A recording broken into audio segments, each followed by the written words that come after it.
What's up, everybody? It is 8 o'clock on a Tuesday morning. And before we get started today, I wanted to just remind you of a couple things. Liz Shaw from our show yesterday has got a mixed masterclass with Craig Alvin coming up on May the 16th. I'm going, and hopefully you can make it with me. The link is here. Go check it out. He's got some bonuses up today. Yesterday and today on tuning vocals, comping vocals, gain staging vocals. I'm going to tear into them as soon as I finish editing my video today. So if you get a chance, go and check out mixcoach.com/Lij, L-I-J, and you'll find the links that you need right there. I wanted to tell you about a couple things that are coming up this week. Tomorrow, I'm going to be talking to Wayne Hahn and Lizzie Long. Lizzie just came out with her second solo record. She's a great bluegrass artist, killer instrumentalist, and this is her second solo record.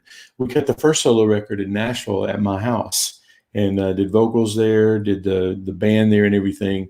And I moved to California, and she did her vocals for her last record here in California at Capitol in Hollywood. So we're going to talk about her recording the vocals. We're going to talk about the mix. We're going to talk about everything with Wayne Hahn and Lizzie Long. So there, if you go to whatever page you're watching this at, Facebook or YouTube, there's a reminder setting. Don't forget to do that. Okay, and then Thursday, here's what I've got planned so far. I just got a plugin that I could learn how to use, I think, but I think that smart people, which I hopefully I am because I'm doing this, I'm asking other people who've used it to get me ahead on it. I think that's why YouTube is so good, Facebook is so good that you can actually learn from the people who already know it. So Chris Crunk told me about this plugin called iZotope Neutron 3, and a friend of mine, Tom, just turned me on to it too. Chris Crunk was telling me about it. He said, this is a game changer. And he said, I've got another plugin that's a game changer. It's called TrackSpacer. And so I said, okay, give me a crash course on it. So that's what we're doing on Thursday. We're going to share Chris's laptop, his computer screen, and he's going to show me how to get ahead on Neutron 3. Okay. Okay. So this morning, I'm going to talk about studio monitors in just a second, okay? Hey, by the way, say hello in the comments. Hang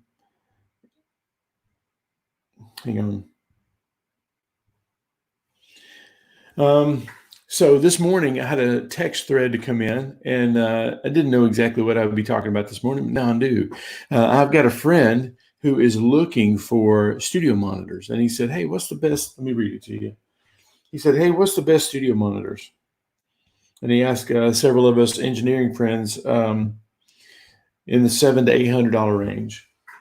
So I'm like, wow, there's a lot of monitors available in that price range. Hey, Andy. Hey, Steven. Good to see you guys. Say hello if you haven't already. I'd like to know you're here. I can't see you unless you comment. So make sure you comment. Okay. Let me start over again. This is where the actual blog post will start. So this morning, I got a text thread this morning saying that a friend of mine was looking for some studio monitors, and he wanted to know, what our opinions were. And this was a string of mixing engineers. And so I thought that I would just jump on here and, advise everybody kind of what I would do with studio monitors. I've got several of them pulled up, but first of all, I wanted to kind of make a caveat here. There is no perfect set of studio monitors. If there was, we would all have them, right? And we would all have awesome mixes because we would know exactly what those monitors were telling us, and we would know that they were telling the truth. But the truth is that there is no perfect set of studio monitors. They all have a story that they tell, and they all tell, it's like family members, right? You can get one side of the story from this person, one side of the story from another person, and they're going to bend it a certain way. And these people are going to bend it a certain way.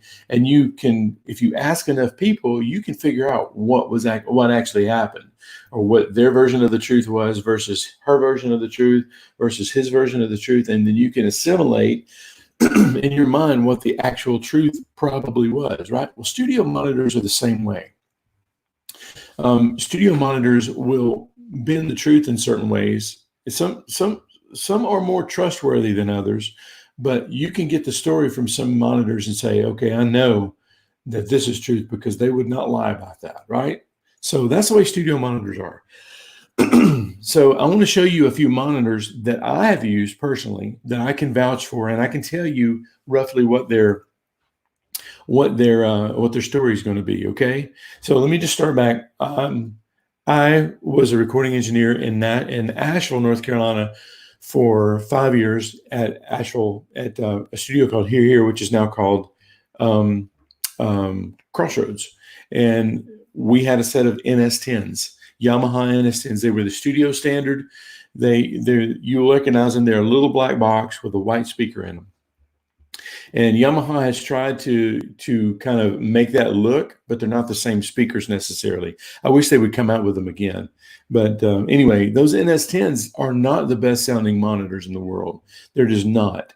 But they tell a story of the truth that you can, a story of your mix that you can believe as the truth. Okay. A lot of famous mixers. If you look at any mix magazine from the 80s, 90s, 2000s, any legitimate studio or any credible studio, not all of them, but a lot of them are going to have that little NS10 sitting on the console. And there's a reason for that. It's not a calling card. They're not that expensive. It's not like they've got the $50,000, monitors hanging in their studio that they're trying to call people in. NS10s tell a story that you can believe. I also went with the Event 2020s. And the reason I went with these is because it's the ones I could afford. When I first started my studio, when I moved to Nashville and I needed my own studio monitors, I bought what I could afford. And bi-amplified speakers had just come out. They were Event 2020s. I think they were about, $800 for the pair, maybe $400 each speaker. And I bought them and I learned what their story was, right? Also, a friend of mine, Kevin McManus, used to use Optimus speakers, which are little realistic Radio Shack speakers. They were probably the best sounding of bad speakers. They're full range, but their bookshelf speakers are only about this big. But they told a story, and it was a story you could believe. And I can tell you that I bought into the hype of a set of monitors one time. And Jeremy, if he's on here, may remember this. He probably won't remember it, but I mixed a record for a group in North Carolina, and I mixed on my brand new Mackie 824s. Now they sounded amazing. They really did sound amazing. But I believed that the story that they were telling was the absolute truth, and it wasn't. And I went and sold them the next day. I have since bought another set of monitors, spent a lot of money for them, and I'll tell you about those in just a second. Okay, so let's start at the top here. I've got a couple of screenshots pulled up here. Hopefully you can see this. These are the NS10s. Now, you can buy these used for I saw a pair for $600 or $700. I bought mine for $250, but that was 20 years ago, probably. And they had a ripped cone in them. They still have a ripped cone in them. There's a good chance that one of them's got a blown speaker in it right now. And thankfully they're starting to make these again. But these guys, the story they tell is snare drum and lead vocal. They will tell you if your snare drum's too loud. You're scratching your head about whether you think your snare drum's too loud or your lead vocal is too loud. Pop it on these guys, and these guys will say, "Yep, they're too loud. It's too loud." So these guys right here, this version right here, you can buy for $600 or $700 pretty easily. Let me take this banner down here. These right here you can buy pretty easily for $600 or $700. Now you'll need a set of a amplifier to run these, and the amplifier makes the difference too. The perfect complement to these would be the Yamaha from the same era. But there is another set of monitors. Who is it? Somebody help me here. Avantone has just come out with Chris Lord-Alge's version of these. Now, Chris Lord-Alge notoriously mixed on these for the longest time. With a sub, of course. Now he put a sub, and I did the same thing when I was mixing on it, because they don't have a lot of low end information in them. But when you get it right, man, those things will jump out of the cone for you when you get the low end right on there. So Vantone just came out with a version of these that has a powered that has an amplifier on it, and they're called the CLA-10A. You can get the CLA-10s, which is basically a remake of these, and I guess he uses them because it's got his name on them, and I would imagine they sound pretty close to this. So, and I think you can buy a set of these that are powered for around $1,000. To me, that would probably be a no-brainer for me if I didn't already have a set. But you can believe the story that these are telling about the snare drum and the lead vocal. It's a good place to put it. Also, whether your bass is there or not. If you don't have the bass, if you have like a lot of subs in the bass, and it's below what these speakers will generate, your bass is not going to seem loud enough, and you're going to turn it up, and it's not going to be a good mix. So don't believe what this is telling you about sub bass unless you've got a sub on it. Okay. So the Avantone CLA-10A, you might want to check those out. They're $1,000. Another story, kind of the new generation of monitors. Let's see. I don't want to jump around too much. Okay, there's a thing called the Rocket G4. And let me go and try to pop this in for you. These guys right here are, now I've heard rumors of this. I haven't actually tried it, but these little guys right here are kind of the new, it's kind of to me, what I've heard, it's a mixture between the Optimus speakers that my buddy Kevin used to mix on and the NS10s. And they're not very expensive. If I'm not mistaken, these are in the $300 range for powered speakers. And here's a little trick that I've learned on these. Turn the treble and the bass all the way up on those, on the back there, on the, let's see. Let me see if I can zoom in here to this. On the back, maybe it's not this particular model, but on the back there is a treble and bass knob, and you can turn those up. And it's supposed to be a really good sound. Now, you can't just go in and believe and just mix 100% on these monitors. I can't stress enough how important it is to triangulate your mix on this thing. And what I mean by triangulate, I cover on this. Go check this out here, mixcoach.com. I talk about monitors and triangulating your mix. And you cannot believe what one set of monitors says 100% of the time.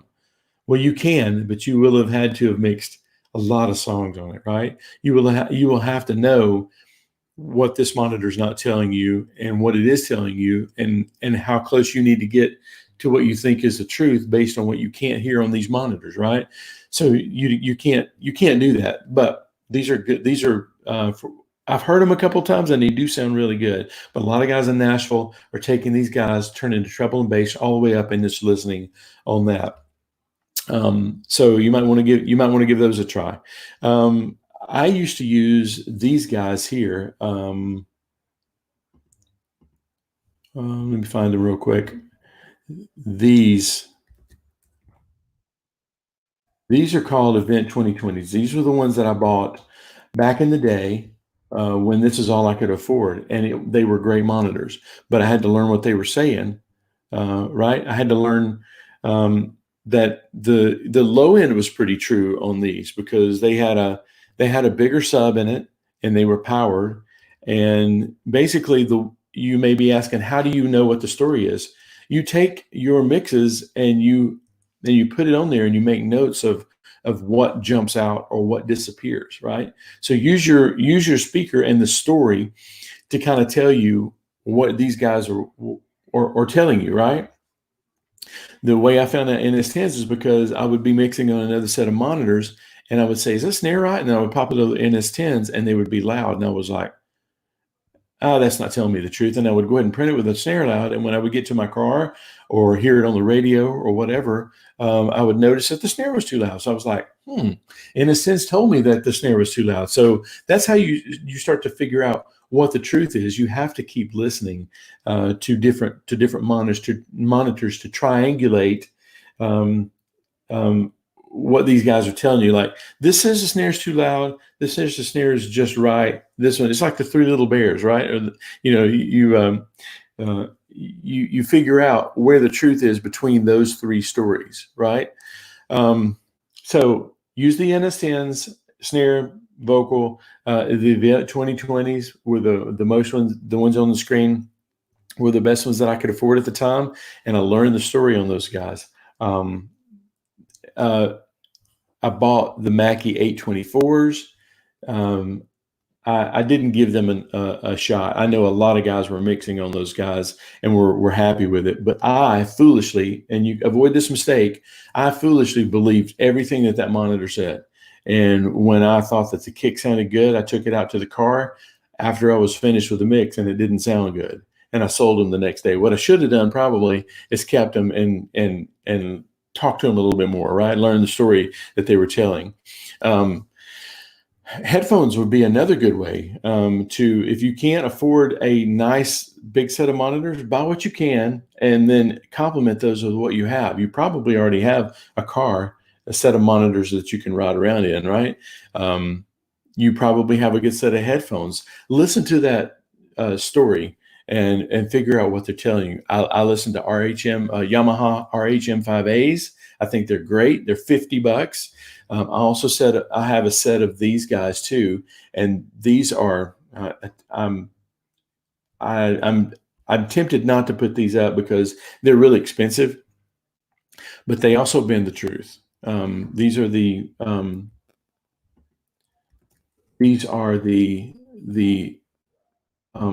Barefoot MM27 Gen 2s. I love these monitors. They sound great. I've got a blown tweeter in one of these too. They tell the story. They tell the story of the low end. If you've got the low end right, you can crank it on these guys and it will still sound good on the NS10s, right? These even have a set of emulation to where you can turn everything off but this monitor, this lower speaker here. This is the size of an Auratone. A lot of people use the Auratone to figure out if their mix sounds good in mono and on one speaker. These guys have a way that you can and just switch every speaker off but that one speaker and it sounds like an Auratone. Pretty believable. It has an NS10 mode. It doesn't sound as good as NS10s, and these are very expensive. But you know what? If it came down to it, I wouldn't have to have these because I have enough other monitors and I know what the story is with the other monitors. And I know if they're telling me the truth or not. So if you've got the budget to do these, I highly recommend them. I think they're great. But if they're not, there are other options out there.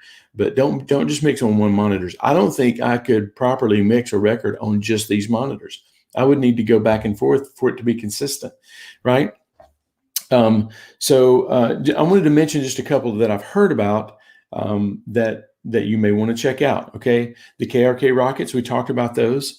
Steve Genowick mixes on a set of JBLs. I don't know the model number of it necessarily, but I don't think they're terribly expensive. And they have a way to EQ the monitors to your room, and he loves that feature of it. So those are from JBL.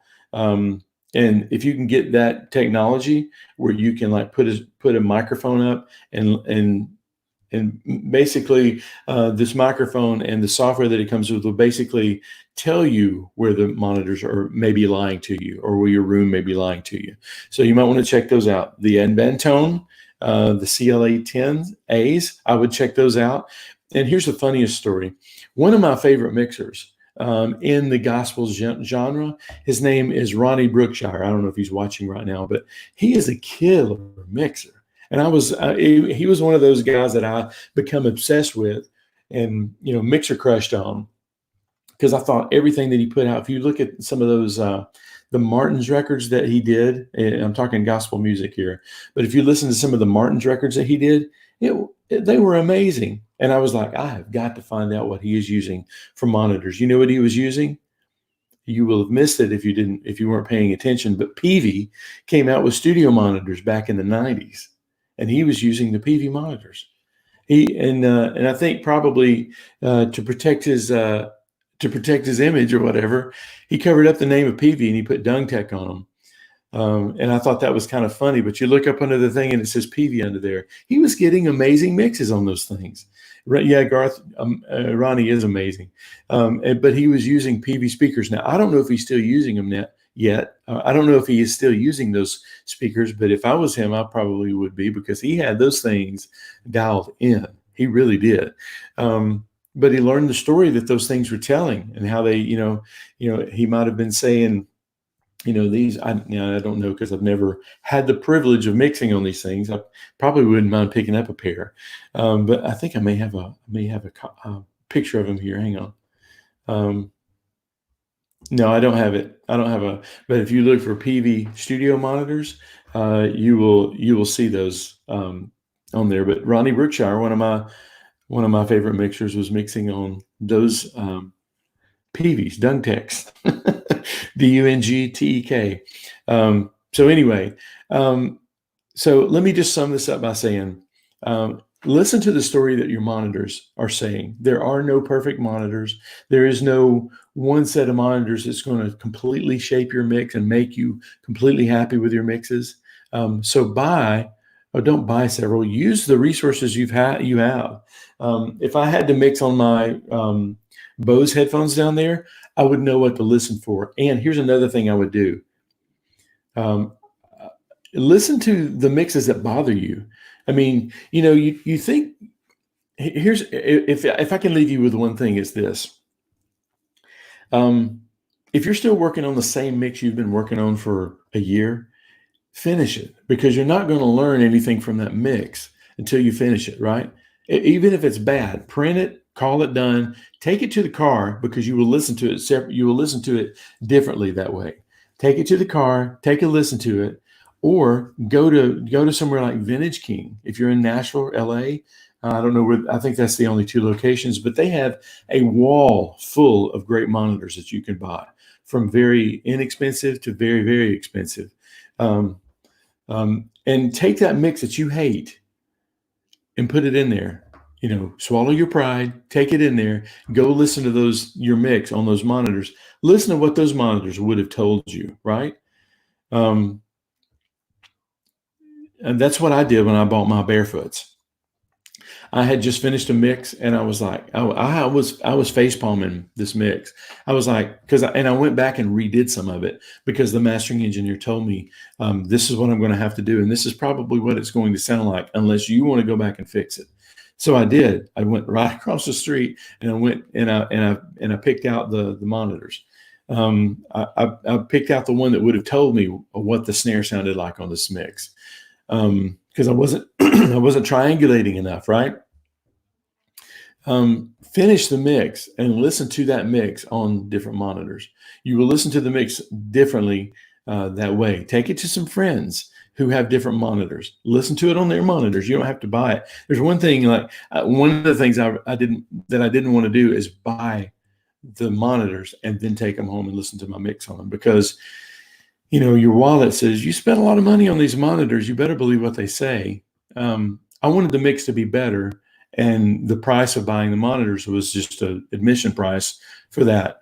Whereas if I'd have bought them first, I would have justified the purchase of those monitors, right? I didn't want to do that. So I got them to loan them to me for a few days, so I could listen to them without any obligation, right?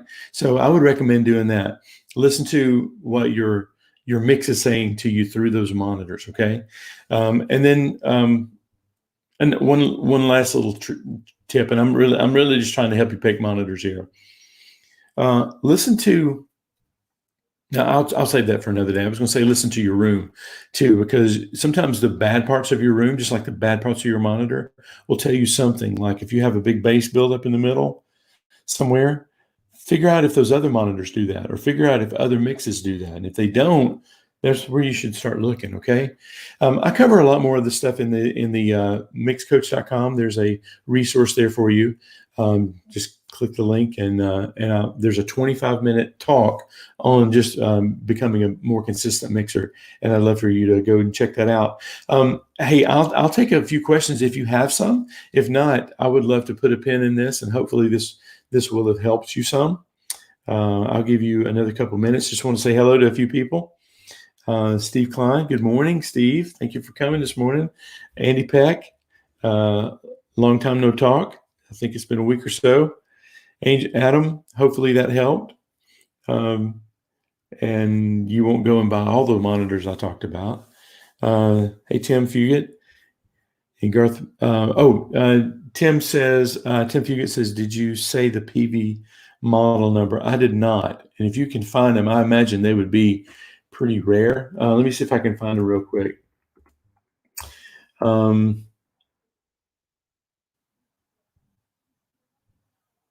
Yeah. Okay. They're called the PV HKS8 powered monitors, and you can buy a pair used on eBay for $140. Now, I'm not putting my stamp of approval. I'm putting my stamp of approval on Ronnie Brookshire's mixes, who I found out was using these. So hang on, I'll put a link up for you here in the share window.